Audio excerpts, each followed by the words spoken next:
Kathie Lee Gifford may be best known for her long career on daytime television, but she's so much more than just a TV host. From belting out tunes to directing faith-based movies, Gifford has proven that she isn't afraid to try new things. Although she was born into a Jewish family, Kathie Lee Gifford converted to Christianity when she was 11 years old. According to People magazine, Gifford's mother, Joan Epstein, was inspired to convert after seeing a Billy Graham special on television. The evangelist preacher had such a profound effect on Gifford's mother that the rest of the family were also inspired to follow Christianity. Since then, Gifford's religion has had a massive impact on her career and personal life. In an interview with the Whoa That's Good podcast, Gifford explained, "Ever since I entered this industry when I was 17 years old, the Lord was very, very clear with me, and He said, never separate the secular from the spiritual. You live in my world. You live in my world." People will try to say Hollywood is secular, but God is everywhere. Gifford's passion for her faith was one of the reasons she pursued a career in Christian music early on. As Biography reported, it all started when Gifford met singer and activist Anita Bryant while she was participating in a national beauty pageant in Alabama. Bryant talked Gifford into pursuing a gospel career, and she even reportedly helped her get into Oral Roberts University to study music. However, she didn't graduate due to her disagreements with the way the program was run. Gifford told People, "They tried to cookie-cutter all of us. I wanted the diversity of life.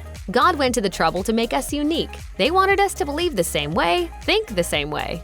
I don't do anything according to the rules. Gifford eventually made her way to Los Angeles, where she tried to land acting and singing gigs. She ultimately found a niche in gospel music. It was also during that time that Gifford began her painful first marriage to Paul Johnson, a gospel music producer and Bible study group leader. They were married for 6 years. However, the couple never had the right chemistry and eventually divorced. Despite these issues in their marriage, Gifford and Johnson were successful from a professional stance because of their gospel music output. Although Kathie Lee Gifford appeared on various television shows early in her career, her big break came in the late 1980s when she and Regis Philbin hosted Live with Regis and Kathie Lee. The talk show premiered on ABC in September 1988. During a 2022 interview with Good Day New York, Gifford spoke about her time working with Philbin. We were dear friends, and after I left the show for the next 20 years, we became better friends, dearer friends. In July 2000, Gifford left the series. Philbin went on to host the show himself temporarily until Kelly Ripa joined in 2001. Live has since evolved over the years, with Ripa co-hosting with Michael Strahan, Ryan Seacrest, and then Ripa's own husband, Mark Consuelos. Kathie Lee Gifford married former NFL player and television analyst Frank Gifford in 1986.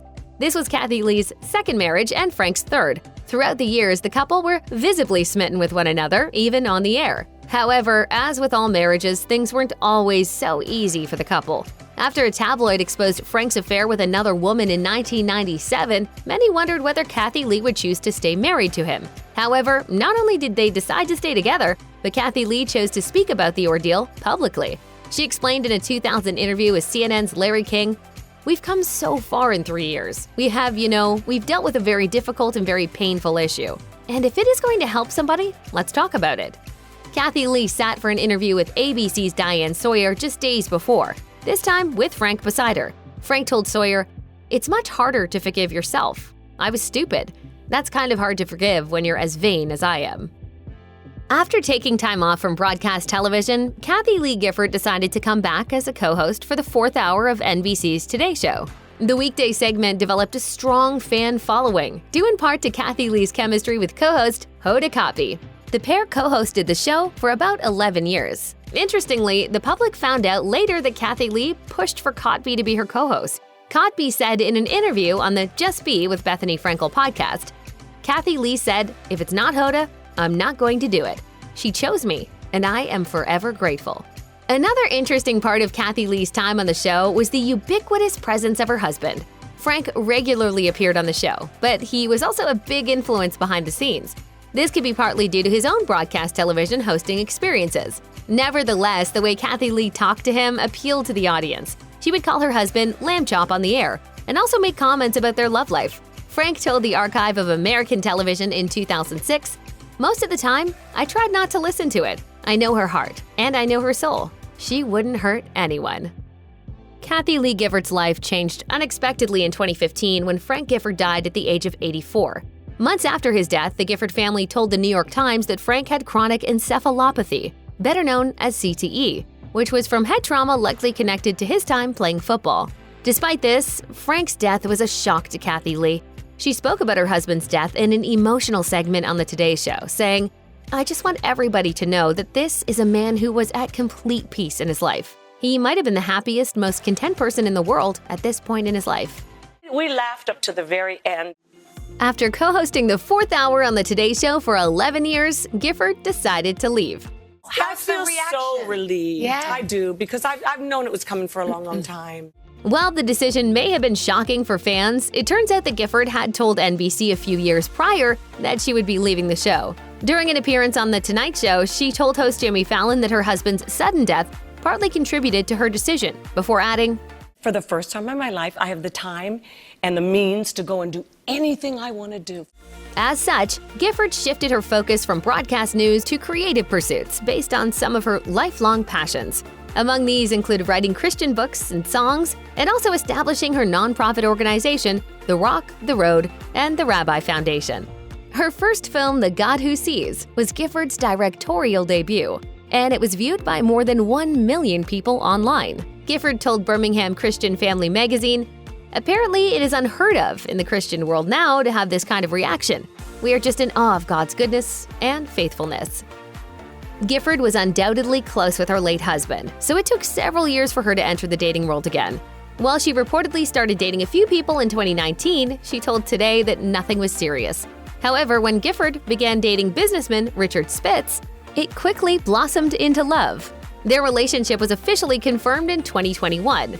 But unlike Kathie Lee's marriage with Frank, details of her daily life with Spitz remain largely private. She told People in 2023, "I've discovered that by not talking about it, it stays special." As of 2023, the two are still dating. In June 2022, Kathie Lee Gifford shared the exciting news that she officially became a grandmother. Her grandson, Frank Michael Gifford, was born to her son Cody and his wife Erica. In a sweet Instagram photo of the three at the hospital, Kathie Lee wrote, "Frank Michael Gifford is here, confirming that our God is good and merciful and faithful, and He loves us." The public was also quick to catch on to the fact that Cody and Erica named their baby boy after Cody's father, the late Frank Gifford. His middle name, Michael, came from Erica's late uncle.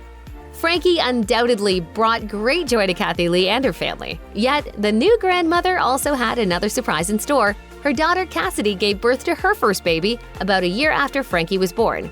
Cassidy and her husband named their baby boy Finn Thomas. Not only did Kathie Lee become a grandmother to one grandson, but now she has 2 young grandsons to spoil with her love and attention. What would they call you, your grandkids? Hot. In August 2023, Kathie Lee Gifford celebrated a huge milestone, her 70th birthday. While she has been known on the public scene for decades, fans were still likely shocked by this milestone due to Gifford's energy and vitality. Her children posted sweet pictures of her with them and her grandsons on social media, and she also had some other social media shoutouts from friends and former coworkers. For example, NBC's Jill Martin posted a picture of her and Gifford on her Instagram story and wrote, "We grew into best friends, a ride or die who was always there, in good times and in bad." As Gifford considers her future, it seems that she is focusing more on family and friends, as well as her Christian-based creative projects like books and songs. Gifford explained in the Whoa, That's Good podcast, "There might be people that don't know God yet and don't know that He loves Him. But there is no godless place on this planet. There's no godless place in this cosmos and all of creation. God the Creator is everywhere." Over the past 70 years, Gifford has had a full career and played many different roles, but it's obvious that her religious roots have remained grounded throughout.